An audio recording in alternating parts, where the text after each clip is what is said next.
Meus queridos, hoje, além de ser o dia dos namorados, é também o dia do pastor.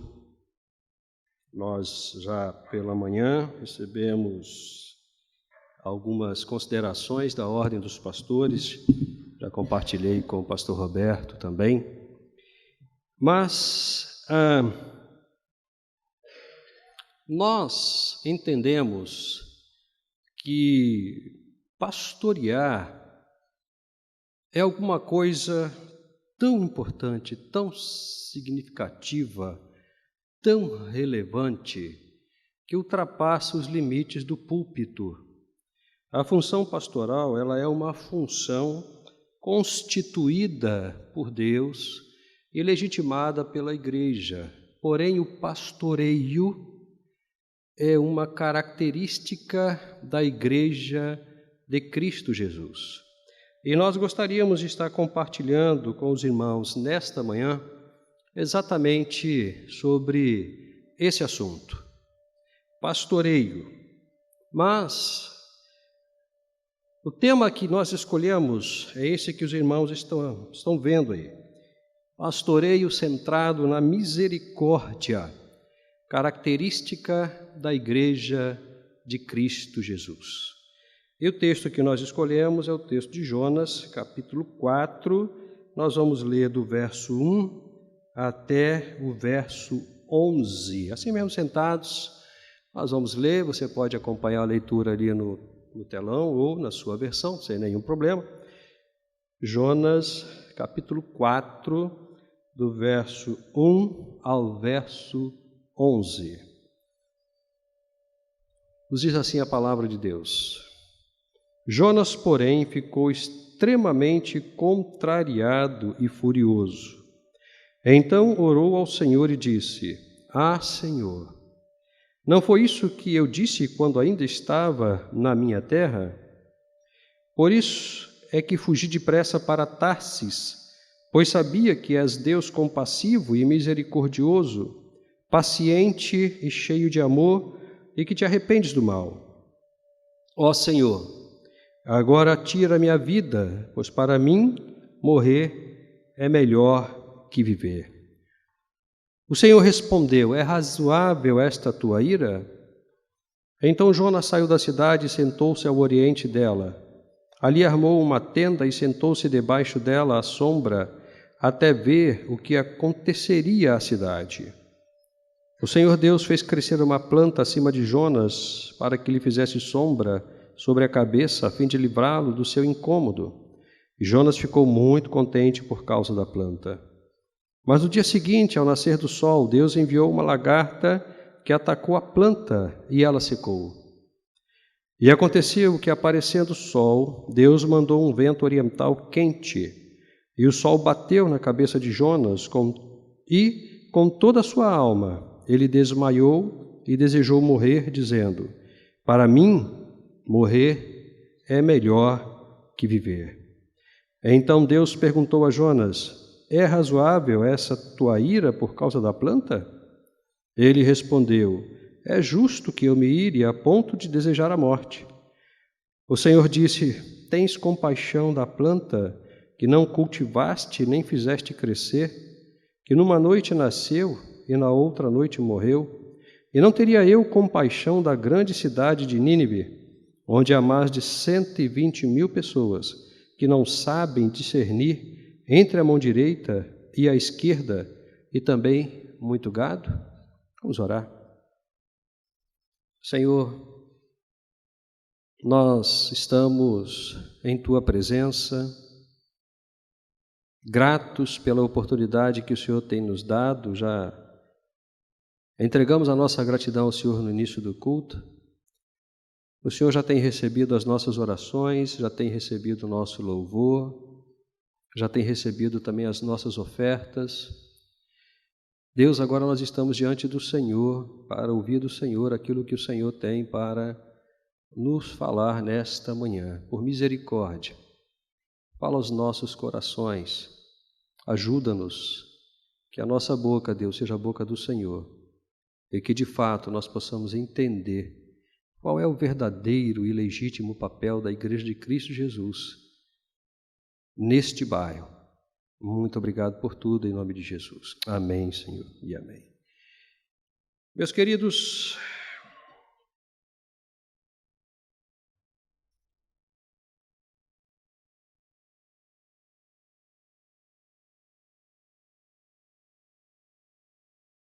de nós iniciarmos a nossa conversa sobre o tema, eu queria estar considerando com os irmãos uma questão que é uma realidade quase que comum em todas as nossas igrejas. E quando eu digo nossas igrejas, eu não estou falando apenas da Igreja Batista, não. Eu tenho amigos pastores em outras denominações, os irmãos também têm, obviamente, não? Como Igreja Presbiteriana, Assembleia de Deus, Igreja Metodista e outras igrejas que não têm uma cor denominacional. Conversando com esse povo todo, ao longo da nossa caminhada, há um consenso com relação à situação da membresia das nossas igrejas. É muito comum que a gente entenda, que a gente compreenda que a igreja é uma instituição civil que reúne pessoas com um objetivo comum, que é o objetivo de proclamar o Evangelho de Jesus Cristo, de levar a salvação a todas as pessoas. Esse é o papel principal da igreja. Porém, a igreja ela precisa também se organizar, se arrumar. Por isso é que ela tem estatuto, algumas têm, não é obrigatório, mas algumas têm regimento interno, por isso é que algumas fazem assembleia, outras são regidas por um grupo menor como o presbitério, mas enfim, existe uma liderança que se reúne para dar uma direção a essa instituição física que é a igreja local.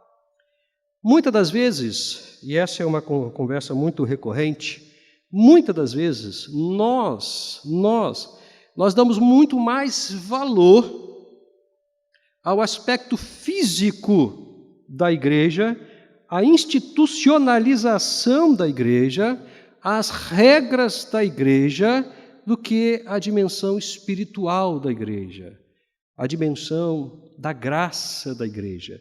Eu não quero dizer com isso que a gente tenha que abolir uma em detrimento da outra. O que eu quero dizer é que nós precisamos colocar, ou precisamos aprender a colocar, a instituição debaixo da graça, para que a graça não apenas administre as nossas relações, mas administre também as nossas decisões. E aí a gente encontra pessoas na igreja que ainda não conseguiram compreender o verdadeiro papel da igreja, tanto no aspecto espiritual quanto no aspecto físico, institucional. Confundem, e isso trabalha as emoções, trabalha os sentimentos, as percepções, as ideias, e a gente tem o que a gente conhece como sendo o conflito, que muitas das vezes excede o limite e gera em nossos corações mágoas, ressentimentos, ira, e uma série de outros sintomas, se é que assim podemos chamar, que nós conhecemos muito bem. E aí você ouve um irmão dizer, eu não ando com fulano, eu não trabalho com ciclano, Eu já ouvi, irmãos, dentro da igreja, irmãos dizerem o seguinte, o meu santo não bate com o santo do irmão.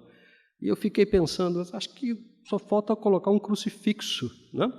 Alguma coisa nesse sentido, porque essas questões, de alguma forma, invalidam a dimensão espiritual da igreja. Eu não quero discutir com os irmãos, e não vou discutir com os irmãos, os nossos comportamentos dentro do aspecto físico da igreja, dentro das questões estruturais da igreja, porque eu sei, irmãos, eu não sou inocente, ainda que eu creia na graça de Deus, na autoridade do Senhor Jesus sobre a igreja, eu creio que Ele é o Senhor da igreja, e que Ele manda na igreja, comanda a igreja, que Ele vai fazer o que Ele quiser com a igreja, mas eu não sou inocente, irmãos, de achar que todos nós De hoje para amanhã, vamos mudar a forma de pensar e vamos nos tornar absolutamente santos e vivermos a unidade do corpo de Cristo, lido lá no início do texto, em Efésios, quando nós lemos que há um só Senhor, um só batismo, uma só fé, uma só forma de caminhar. Eu não sou inocente de achar que em 24 horas uma igreja que tem mais de 2000 anos vá se tornar a igreja ideal. E eu espero que não, porque senão ela vai ser arrebatada. Mas nós precisamos conversar, nós precisamos dialogar, nós precisamos enfatizar a dimensão da graça da igreja. Nós precisamos enfatizar veementemente, todos os dias, todas as horas, em todos os lugares, a dimensão do amor, da misericórdia, da espiritualidade da igreja. E é exatamente sobre isso que eu queria estar conversando com os irmãos, porque, como eu disse no início, o pastoreio, eu vim de uma escola, irmãos, eu e Ana, viemos de uma escola onde a gente aprendeu a cuidar das pessoas para além do púlpito, em sintonia com o púlpito. E a gente entendeu pela palavra do Senhor que essa é uma característica da igreja. E é importante que a gente converse sobre isso, porque eu vejo que muitas das nossas igrejas não conseguiram ainda alcançar essa dimensão de compreensão da graça e de cuidado. Em alguns momentos nós nos juntamos em um grupo pequeno e nos cuidamos. O outro junta num grupo pequeno e se cuida. E aí você tem vários grupos que em tese se cuidam, mas na verdade eles não estão em sintonia. O cuidado trabalhado aqui é diferente do cuidado trabalhado ali, que é diferente do cuidado trabalhado acolá. Isso invade a unidade do corpo, ensinado por Paulo aos Efésios, e estratifica a igreja, divide a igreja. E nós precisamos trazer tudo para a unidade. Acho que foi domingo passado, se eu não estou equivocado, pela manhã, quando pregávamos, eu encerrei a mensagem dizendo o seguinte. Até pedi a Daniel que depois colocasse, por favor, no site, porque foi gravado, nós não pudemos transmitir, tivemos um problema, não podemos transmitir. E eu terminei a mensagem dizendo, irmãos, não importa quem está certo, não importa quem está errado. O que importa é a unidade do corpo de Cristo. A unidade do corpo de Cristo. E para que a gente pense na unidade, pense no cuidado mútuo, pense nesse pastoreio, a gente precisa conhecer um pouquinho do que significa misericórdia. E o texto que nós lemos, irmãos, mostra isso de uma forma muito prática para a gente. Todos nós conhecemos a história de Jonas, eu não vou me deter em explicar para os irmãos a história de Jonas, eu vou apenas dar uma relembrada. Jonas, profeta, homem de Deus, foi chamado por Deus para ir a Nínive e pregar o arrependimento. Ele conhecia bem Nínive. Ele sabia quem eram os ninivitas.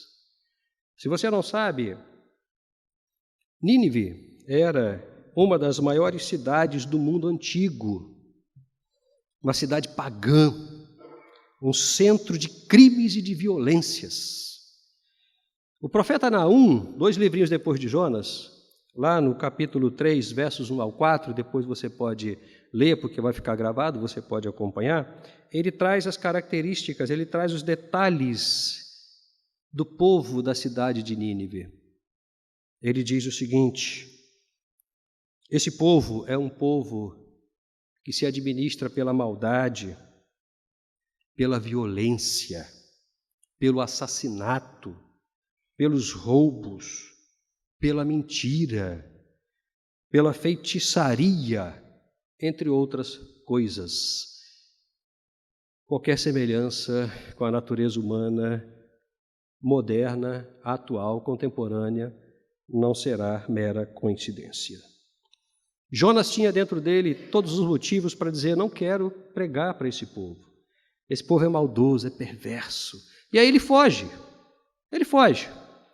Ele pega o navio e vai para outro lugar. Nessa fuga acontece o que nós conhecemos muito bem. O mar se revolta, ele é jogado no mar, é engolido por um peixe, fica 3 dias lá, pensa, reflete, pede perdão, se desculpa, porque muito provavelmente ele ficaria mais tempo se ele não pedisse perdão, né?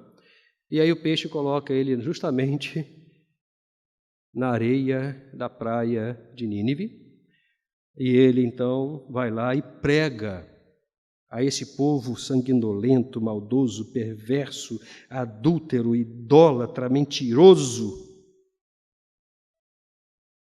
um povo regado pela maldade e pela perversidade. E ele prega, olha, se vocês não se arrependerem, Deus vai destruir vocês. Deus vai destruir vocês. Isso chega ao ouvido do rei e eles se arrependem. Eles se arrependem e o rei decreta um jejum, até os animais entram no jejum. E se jogam ao chão e pedem perdão e choram. E sabe, Deus perdoa. Deus perdoa. E aí, meus irmãos, Jonas começa a aprender o verdadeiro valor que as pessoas têm para Deus. Porque em um primeiro momento Jonas se aborrece com Deus por ter perdoado aquele povo que havia se arrependido e era um povo muito ruim. Na cabeça de Jonas, irmãos, o que aquele povo merecia era ser exterminado. É muito comum que os nossos sentimentos peçam isso. Quando a gente vê a maldade, a gente fala assim, meu Deus do céu, por que não acaba com isso? Não é muito fácil, irmãos, você ter uma notícia de que alguém foi violentado, foi humilhado, espancado. Agora, acho que foi ontem, se eu não estou equivocado, ontem de ontem, porque o jornal repete notícia, né? O mal televisivo, o mal na mídia tem uma duração impressionante, né? Uma senhora, se eu não estou equivocado, latina, não me lembro muito bem, eu vi muito rapidamente, foi acusada de roubar um celular numa loja e foi maltratada pelas funcionárias, escreveram na testa dela ladra, bateram, arrancaram a roupa dela. Quando você vê uma coisa dessa, a não ser que você esteja morto, você vai ficar indignado, vai ficar muito chateado com isso. E você vai dizer assim, puxa vida, tem que ter justiça nesse negócio. Alguns dos nossos queridos irmãos chegam até a dizer o seguinte, esse país tinha que ter pena de morte. Eu já ouvi, irmãos nossos em Cristo Jesus, não aqui, graças a Deus por isso, graças a Deus esse pensamento não chegou aqui, eu espero que não chegue, não? Irmãos nossos dizendo bandido bom é bandido morto. E no dia que eu ouvi isso, o irmão que foi falar logo depois da fala da pessoa, disse o seguinte, graças a Deus que Deus não pensa como nós, porque senão eu estaria morto. Isso é muito sério. Mas em um primeiro momento, irmãos, eu diria que é até legítimo, é natural, que a gente fique indignado. Afinal de contas, é uma injustiça muito grande. E esse era o sentimento que estava no coração de Jonas, com uma pequena diferença. Jonas alimentava esse sentimento constantemente, diariamente. Jonas dava ao café da manhã, almoço e janta para esse sentimento contra os ninivitas. Não era um impulso natural de quem ouve ou vê uma injustiça que fica chateado, indignado. Não. Jonas tinha esse sentimento no coração dele e todos os dias ele imaginava a possibilidade dos ninivitas serem destruídos. Ou seja, o desejo do mal, aquelas pessoas de Nínive, era uma constante coração de Jonas. E a partir desse momento em que o povo se arrepende, Jonas então começa a compreender o valor que as pessoas têm para Deus e como Deus cuida das pessoas, como Deus trata as pessoas, como Deus pastoreia as pessoas, para que Jonas também pudesse pastorear aquelas pessoas e tantas outras com quem ele estaria lidando todos os dias. E aí a gente entra na nossa questão. O que é pastoreio na Igreja de Cristo Jesus? Nós entendemos, irmãos, que o pastoreio na Igreja de Cristo Jesus é o ato de cuidar mutuamente. É o ato de conduzir à maturidade em Cristo Jesus. É o ato de alimentar as pessoas com a palavra de Deus. E essa não é uma atribuição exclusivamente de um personagem, de uma figura. Porque quando Cristo orienta a igreja, lá no Mateus 28, ele fala para a igreja: vão a todas as nações, vão, vocês. A igreja ainda não tinha sido institucionalizada, ela não existia uma estrutura física com pastores, presbíteros, diáconos, estatuto social, regimento, assembleia e etc. e tal. Essa estrutura entra num processo, mas a palavra de Cristo foi dada à igreja, a todas as pessoas da igreja. Então nós entendemos pela palavra, e toda a palavra, irmãos, vai falar para todos nós, com relação ao cuidado, com relação ao alimento, com relação à condução do semelhante para a maturidade em Cristo Jesus. Essa é uma função de todos nós, todos os dias, em todos os momentos, em todos os lugares. A Bíblia chega a enfatizar tanto isso, que ela nos diz o seguinte: com relação às comunicações de vocês, com relação às palavras de vocês, com relação às conversas de vocês, falai entre vós, com salmos, hinos e cânticos espirituais, edificando-vos uns aos outros mutuamente. Esse é o vocabulário do cristão. Não pode ser diferente, porque essa é a orientação da Escritura Sagrada. Se não, vejamos aonde a palavra nos orienta a cuidarmos uns dos outros, a pastorearmos uns aos outros. Eu escolhi apenas 4 textos, mas os irmãos conhecem um monte, já que os irmãos são leitores assíduos da Escritura Sagrada. Por exemplo, quando Paulo fala aos Gálatas, ele diz o seguinte: levai as cargas uns dos outros. Assim, cumprireis a lei de Cristo. Levai as cargas. Ajude o irmão a carregar o peso dele. Cuide dele.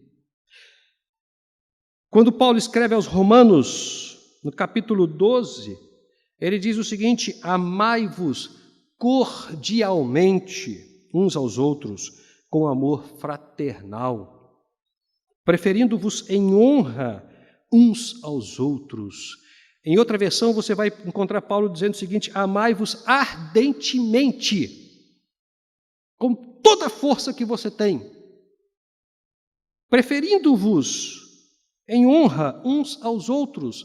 Eu não preciso ter honra, mas o meu irmão precisa ter. Eu não preciso de reconhecimento, mas o meu irmão precisa ter. Eu preciso, em amor, reconhecer o meu irmão, o valor do meu irmão, elogiá-lo, abençoá-lo, falar bem sobre ele. Porque é isso que a Bíblia diz que é o amor ardente, o amor cordial. Lá em Provérbios, no capítulo 21, verso 13, nós temos uma palavra muito séria para pensarmos. O que tapa o seu ouvido ao clamor do pobre, também clamará e não será ouvido. O que tapa o seu ouvido ao clamor do pobre, também clamará, mas não será ouvido. Isso é muito sério. Por fim, lá em Efésios, capítulo 4, nós temos a seguinte orientação de Paulo: antes sedes uns para com os outros benignos, misericordiosos, perdoando-vos uns aos outros, como também Deus vos perdoou em Cristo Jesus. Capítulo 4, verso 32. Nós poderíamos passar o dia inteiro aqui citando vários textos da Bíblia que falam sobre a mutualidade, sobre o cuidado, sobre a unidade, sobre o amor, sobre o carinho que precisamos ter uns com os outros, ou seja, sobre o pastoreio da Igreja de Cristo. Mas não precisamos, os irmãos conhecem bem Bíblia, talvez melhor do que eu.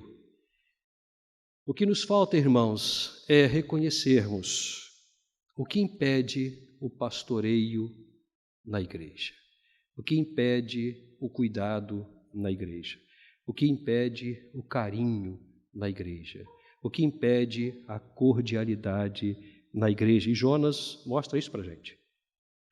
Nós temos pelo menos 4 situações em Jonas que nós podemos aplicar à Igreja de Cristo Jesus e que mostram que impedem o pastoreio na igreja. As atitudes de Jonas são anti-pastoreio. Trazendo para cá, a gente aprende o seguinte, a exemplo das atitudes de Jonas. O que impede o pastoreio na Igreja de Cristo? Primeiro, desobediência à orientação de Deus. Jonas vai para Nínive. Vai, Jonas, eu estou mandando você ir, Jonas. Prega aquele povo. Prega o arrependimento àquele povo. Não vou, Senhor, não vou. Conheço aquele povo, sei que eles são difíceis, eles são perversos, eles podem até me matar. Não vou, não vou, não vou. Desobediência às orientações de Deus atrapalham o pastoreio na igreja. E dizer que a gente não tem desobediência na igreja, irmãos, é uma utopia, é uma fantasia, porque as igrejas de Cristo Jesus estão cheias de pessoas que não aceitam as orientações de Deus, que construíram para elas uma pseudo-espiritualidade, construíram para elas um pseudo-conceito de obediência centrado na prática litúrgica ou nas atividades sociais da igreja. Mas o que o Senhor nos manda é: vão e preguem, vão e falem, vão e cuidem, levem as cargas uns dos outros, sejam bondosos, sejam misericordiosos, carinhosos, educados, gentis, amem-se ardentemente. Desobedecer as orientações de Deus atrapalham o pastoreio da igreja. Segunda situação: colocar os sentimentos e as emoções no lugar dos sentimentos e das emoções de Deus.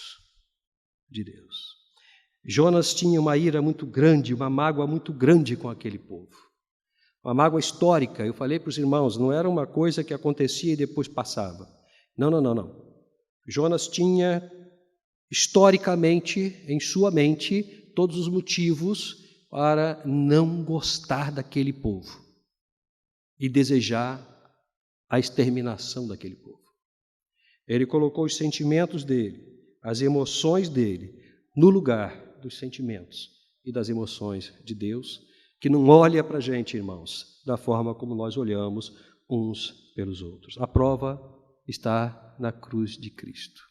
Quem em sã consciência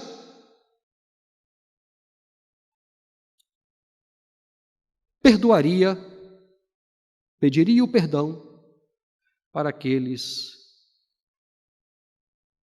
que estavam lhe maltratando, lhe matando, lhe humilhando? Apenas uma pessoa que tem plena consciência de que as suas emoções e os seus sentimentos precisam estar escravos debaixo das emoções e dos sentimentos de Cristo Jesus. Apenas alguém que entende que o amor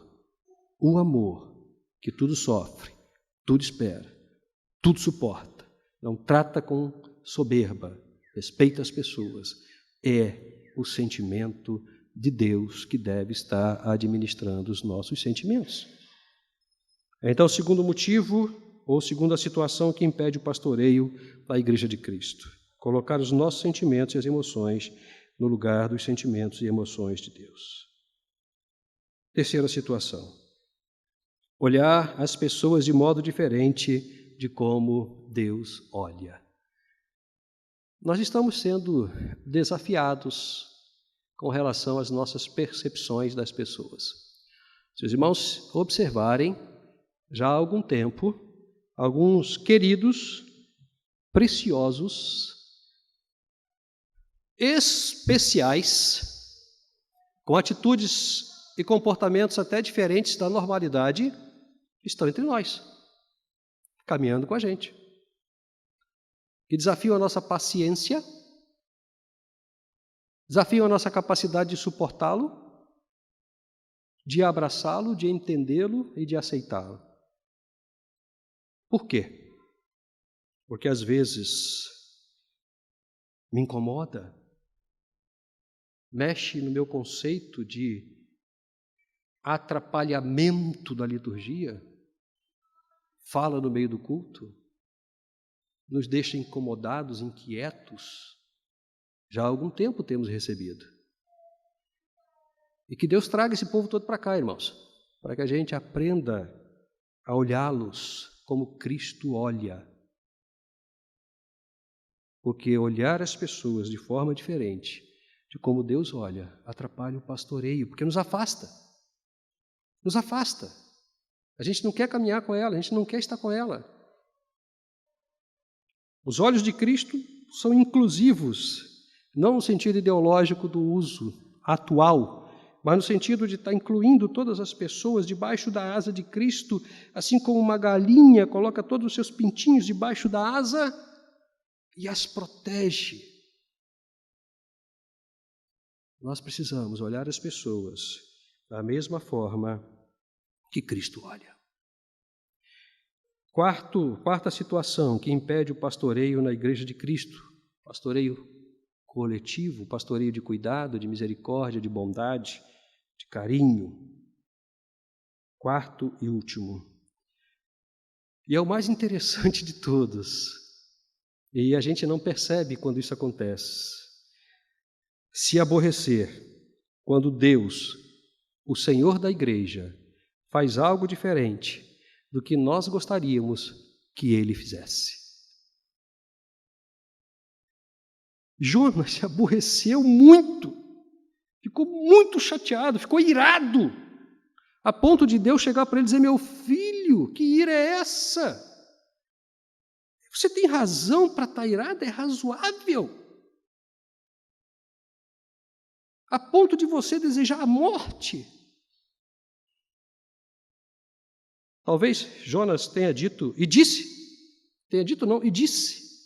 é razoável a minha ira sim, Senhor, porque eu sabia que o Senhor ia perdoar. Eu tinha certeza que o Senhor ia perdoar. Por isso é que eu não queria, porque eu sabia que o Senhor é bondoso, paciente, misericordioso, e com certeza tem um bom coração e iria perdoar esse povo. Se aborrecer, irmãos, quando Deus, o Senhor da igreja, trabalha na igreja e faz aquilo que nós gostaríamos que fosse diferente. Há um tempo atrás, eu tinha olhos para uma pessoa na igreja com um determinado ministério. Cheguei até a conversar com essa pessoa. Caminhei um pouco com essa pessoa. E um dia, orando no gabinete, de joelho, abri a Bíblia. E eu não gosto muito de fazer isso, irmãos, porque a Bíblia não é um livro mágico, tá? Não é um livro mágico. Mas abri a Bíblia naquele momento, talvez impulsionado pelo Espírito Santo, ou talvez simplesmente porque foi um ato espontâneo. E o primeiro texto que veio aos meus olhos foi: os meus caminhos não são os seus caminhos. Os meus pensamentos não são os seus pensamentos. Porque assim como o céu está acima da terra, os meus caminhos e os meus pensamentos estão acima do seu. Eu entendi perfeitamente, parei o que eu tinha que fazer, travei e falei: Senhor, a igreja é sua, eu sou seu, me perdoa a minha arrogância de achar que eu tenho capacidade, competência para definir quem vai fazer o que na igreja do Senhor. Senti o perdão de Deus e caminhei. Muitas das vezes, irmãos, Deus está trabalhando na igreja. fazendo o trabalho dele. E não se assuste não, tá? Você pode ficar chateado, pode ficar aborrecido, pode parar de dar dízimo, pode fazer o que você quiser. Ele vai continuar fazendo, porque a igreja é dele. Ele não vai se submeter aos seus critérios, não. Não vai, não. Quem vai perder é você. Seria bom repensar. Seria bom entender que nós estamos aqui não para nos aborrecermos com o que o Senhor faz, mas para nos alegrarmos com aquilo que Ele está fazendo em nosso meio. E, irmãos, Deus está fazendo uma obra bonita em nosso meio. Próxima Assembleia, nós estaremos recebendo pelo menos 7 ou 8 pessoas novas na igreja. Nós estamos evangelizando. Se eu não seguro o Ivani, toda semana ele quer fazer um ar livre, um culto à casa de alguém. Beneficência está fazendo um trabalho belíssimo, cuidando das pessoas, administrando bem a verba, junto com a junta diaconal. Os outros ministérios estão se arrumando. Está chegando gente para trabalhar, estão se arrumando. Deixa Cristo trabalhar. Ele é o Senhor da igreja. Departamento infantil também, a união feminina, os homens já voltaram. É Ele quem opera em nós tanto o querer quanto o efetuar. Então, meu irmão, pense direitinho, porque o pastoreio da igreja é um pastoreio centrado no cuidado, na bondade, na misericórdia, e a desobediência às orientações de Deus, colocar os sentimentos e as emoções no lugar dos sentimentos e emoções de Deus, olhar as pessoas de modo diferente como Deus olha e se aborrecer quando Deus, o Senhor da igreja, faz algo diferente do que nós gostaríamos que fosse feito, atrapalha o pastoreio, impede as relações, dificulta a unidade do corpo de Cristo. Eu volto a dizer, o que importa, irmãos, não é quem está certo, nem quem está errado. O que importa é a unidade do corpo de Cristo. Por fim, eu não vou me deter muito nisso, eu vou apenas trazer algumas características do pastoreio centrado na misericórdia, encerrar esse tempo, o grupo de louvor vai cantar, estaremos então caminhando para a escola bíblica dominical, mas eu queria que você prestasse atenção nestas características do pastoreio centrado na misericórdia. Como eu disse, eu não vou me deter muito. Primeira característica, está sempre melhorando diariamente a sua relação de cuidado com o próximo. É um crescimento progressivo da melhoria das relações. Todos os dias a gente melhora o pastoreio centrado na misericórdia. Todos os dias melhora as suas relações com as pessoas. Segunda característica, olha para o coração das pessoas e não para as suas atitudes. Porque essa pessoa é mais importante do que aquilo que ela faz. Às vezes a pessoa cai em cima da gente com indelicadeza, com aspereza, mas ela é mais importante. Olhando para o coração dela, a gente percebe que ela é importante. Terceira característica, conhecer as necessidades das pessoas independentemente das suas aparências. Sabe por quê, irmãos? Porque a verdade pode estar por trás daquilo que se apresenta. A verdade pode estar por trás daquilo que está na minha frente. Então eu preciso, se eu quero pastorear, eu preciso conhecer as necessidades reais das pessoas. Algumas pessoas têm vergonha e aí não expressam as verdades da sua existência. E a gente precisa conhecer isso, porque é em cima das necessidades que a gente vai trabalhar, que a gente vai pastorear. Quarta característica do pastoreio centrado na misericórdia, ama sem condições ou restrições.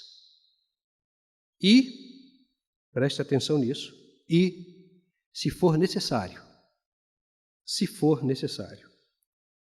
sofrer, que o sofrimento esteja, ou melhor, seja resultado da prática do bem e não do mal.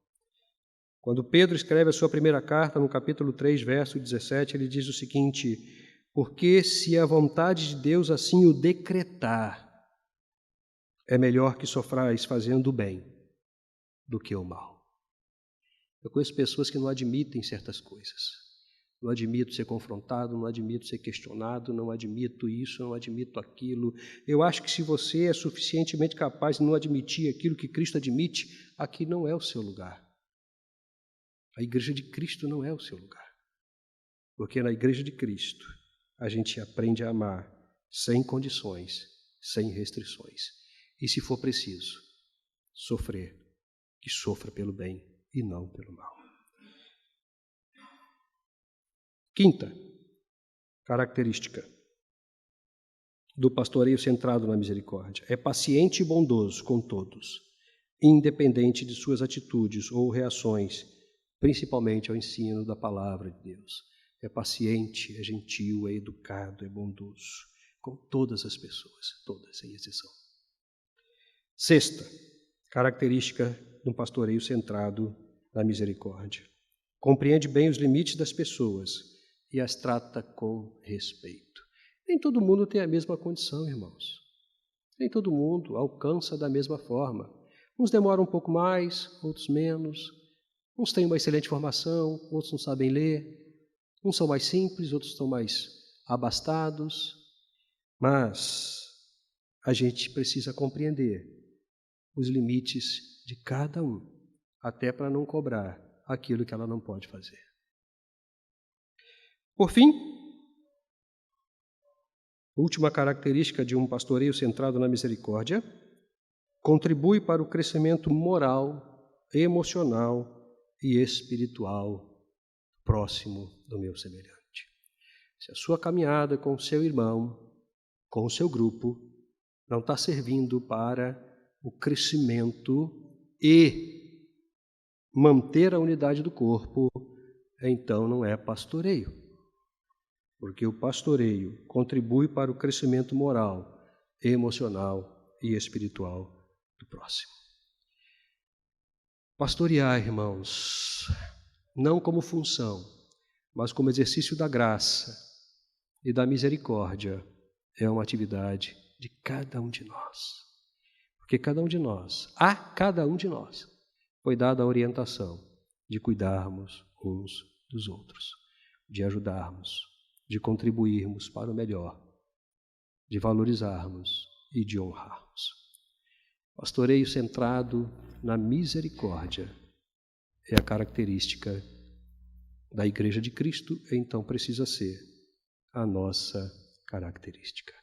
Amém?